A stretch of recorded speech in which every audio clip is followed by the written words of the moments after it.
Assalamualaikum warahmatullahi wabarakatuh. Perkenalkan, nama saya Wildayanti, NIM 838082967 dari UPPBJ UT Majene. Kegiatan praktikum struktur sistem pencernaan. Tujuan praktikum adalah dapat mengurutkan bagian dari sistem pencernaan. Alat dan bahan. 1. Gambar sistem pencernaan. 2. Alat tulis. Cara kerja. 1. Perhatikan gambar sistem pencernaan yang terdapat pada lembar kerja di akhir modul. 2. Urutkanlah sistem pencernaan tersebut mulai dari mulut. 3. Tuliskanlah bagian-bagian tadi pada lembar kerja. Dan yang keempat, simpulkan apa yang dapat diambil dari percobaan ini. Berikut adalah video proses sistem pencernaan pada manusia. Organ-organ yang berperan penting dalam pencernaan makanan. Organ-organ pencernaan menurut fungsinya terbagi menjadi dua, yaitu organ utama pencernaan serta organ pendukung pencernaan. Organ utama pencernaan merupakan organ yang secara langsung dilewati oleh makanan yang masuk ke dalam tubuh. Organ tersebut secara berturut-turut adalah mulut, kerongkongan, lambung, usus halus, usus besar, rektum, dan anus. Sedangkan organ pendukung pencernaan merupakan organ yang tidak dilewati oleh makanan, namun ikut berperan dalam memproduksi dan menyalurkan hormon-hormon pencernaan. Organ tersebut yaitu hati, kantung empedu, dan pankreas. Mari kita ulas satu persatu organ pencernaan dan fungsinya, mulai dari mulut. Mulut merupakan organ pertama dalam sistem pencernaan dan memiliki fungsi penting. Di antaranya ada gigi. Gigi berfungsi mengunyah makanan menjadi potongan kecil. Lidah membantu mengaduk makanan dan membentuk bolus untuk ditelan. Selanjutnya ada juga kelenjar ludah. Kelenjar ludah ini menghasilkan air liur yang mengandung enzim amilase untuk memecah karbohidrat. Organ pencernaan berikutnya adalah kerongkongan. Kerongkongan atau nama lainnya adalah esofagus merupakan saluran yang menghubungkan mulut dengan lambung. Gerakan peristaltik mendorong makanan menuju ke lambung. Organ pencernaan ketiga, lambung. Lambung adalah organ berotot perongga yang menampung makanan ketika sedang dicampur dengan enzim lambung. Fungsi utamanya yaitu menyimpan makanan sementara, pencernaan mekanis melalui peristaltik lambung, serta pencernaan kimiawi melalui asam lambung atau HCl.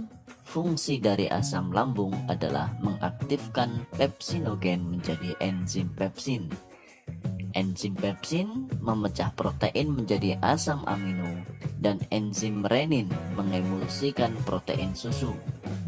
Setelah dicerna di lambung, makanan akan berbentuk menjadi seperti bubur. Nah, setelah bentuknya seperti bubur, maka makanan siap untuk dimasukkan ke dalam organ berikutnya. Organ selanjutnya yaitu usus halus. Usus halus terdiri dari 3 bagian, yaitu duodenum, merupakan bagian pertama usus halus di mana sebagian besar pencernaan kimiawi terjadi. Enzim dari pankreas dan empedu dari kantong empedu membantu proses ini. Bagian kedua yaitu jejunum, dan bagian ketiga yaitu ileum. Jejunum merupakan bagian tengah atau disebut dengan usus kosong, dan ileum merupakan bagian akhir dari usus halus atau disebut dengan usus penyerapan. Nah, bagian ini merupakan tempat terjadinya penyerapan nutrisi makanan. Setelah sari-sari makanan atau nutrisi pada makanan diserap, maka makanan akan berlanjut menuju ke organ pencernaan berikutnya, yaitu usus besar. Usus besar merupakan saluran setelah usus halus dan meluas ke saluran anus. Usus besar merupakan tempat sisa makanan keluar dari tubuh. Usus besar melakukan beberapa fungsi penting, yaitu menyerap air dan garam dari sisa makanan, kemudian pembusukan sisa makanan dari bahan yang tidak tercerna. Selanjutnya akan masuk ke organ pencernaan berikutnya, yaitu rektum. Rektum ini menghubungkan usus besar ke anus. Rektum bertindak sebagai reservoir tempat tinja terakumulasi sebelum siap untuk dibuang. Dari rektum kemudian menyambung ke anus. Anus ini menandai tempat keluarnya sisa makanan. Otot, saraf, dan selaput lendir bekerja sama untuk memfasilitasi pergerakan feses dan dapat dikendalikan. Nah, selanjutnya adalah organ-organ pencernaan yang mendukung dalam proses pencernaan makanan. Organ-organ pendukung tersebut diantaranya adalah pankreas.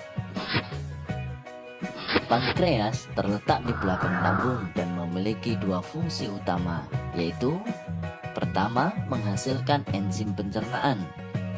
Enzim yang dihasilkan adalah amilase, lipase, dan protease, yang kemudian enzim tersebut disekresikan ke dalam usus halus.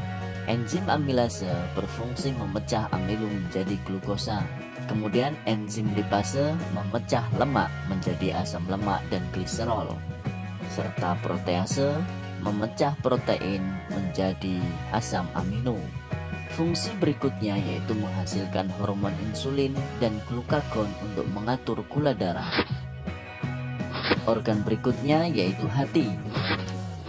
Hati merupakan organ terbesar dalam tubuh manusia. Hati menjalankan fungsi penting dalam sistem pencernaan. Hati memproduksi cairan empedu, membantu pencernaan lemak dan penyerapan nutrisi, memproses racun dan mengeluarkannya dari darah, menghasilkan zat yang diperlukan untuk pembekuan darah setelah cedera, serta membantu menjaga kadar gula darah yang sehat. Organ berikutnya adalah kantung empedu. Kantung empedu merupakan organ kecil berbentuk buah pir yang terletak di bawah hati. Peran utamanya adalah untuk menyimpan dan memekatkan empedu yang diproduksi oleh hati. Empedu adalah cairan pencernaan yang lengket berwarna kuning kehijauan yang diproduksi oleh hati dan disimpan di dalam kantong empedu. Fungsi utamanya adalah memecah lemak menjadi asam lemak selama proses pencernaan. Demikian organ-organ pencernaan pada sistem pencernaan manusia. Kesimpulan dari video struktur sistem pencernaan. Kesimpulan dari video tersebut, kesimpulan yang dapat diambil dari percobaan sistem pencernaan adalah proses biologis yang mengubah makanan menjadi nutrisi yang dapat diserap dan digunakan oleh tubuh. Proses ini melibatkan beberapa organ seperti mulut, lambung, usus halus, dan usus besar yang bekerja sama untuk mengubah makanan menjadi energi dan nutrisi yang dibutuhkan oleh tubuh. Sekian dan terima kasih. Wassalamualaikum warahmatullahi wabarakatuh.